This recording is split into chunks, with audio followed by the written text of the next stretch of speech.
हसीन रुख करेंगे दीना का और आपको बताते चलें कि मुल्क के मुख्तलिफ हिस्सों की तरह दीना में भी मुर्गी का गोश्त जो है वो काफ़ी महंगा हो चुका है। और ये महंगाई जो है ये ख़ुद साख्ता महंगाई है, ये वो महंगाई है जो कि मसनूई तरीके से सिर्फ़ और सिर्फ मुनाफाखोरी की गर्ज से जो है लोग करते हैं। और इसी महंगाई की वजह से दीना के जो लोग हैं उनको किस किस्म की मुश्किलात का सामना है, आइए आपको एक खुद रिपोर्ट दिखाते हैं।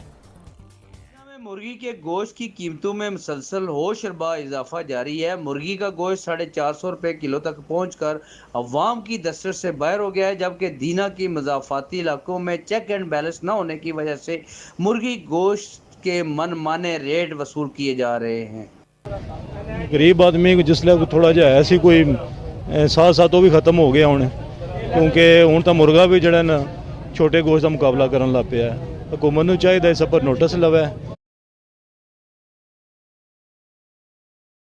फिर मजबूरन हमें लेना पड़ता है और कहते हैं वो जो कम रेट वाला है वो पानी वाला है, हालांकि पानी वाला वो भी सोचती हूँ यहाँ पे फिर नहीं होगा ऐसा। जी जी मैं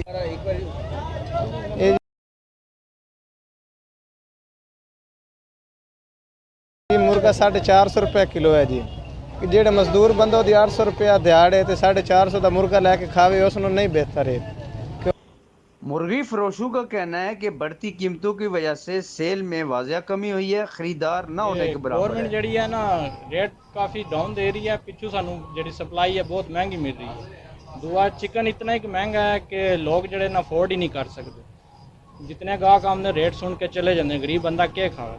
मतलब कि अद्धे तो ज़्यादा कारोबार साडा तबाह हो गया, इस बेरोज़गार हो गए सिर्फ इस महंगाई की वजह से। जी मुर्गी के गोश्त की कीमतों में मुसलसल इजाफा अवाम की परेशानी में इजाफे का सबब बन रहा है, लेकिन इंतजामिया बिल्कुल खामोश नजर आ रही है। कैमरामैन टीम के साथ लियाकत अली मुगल, K2 TV दीना।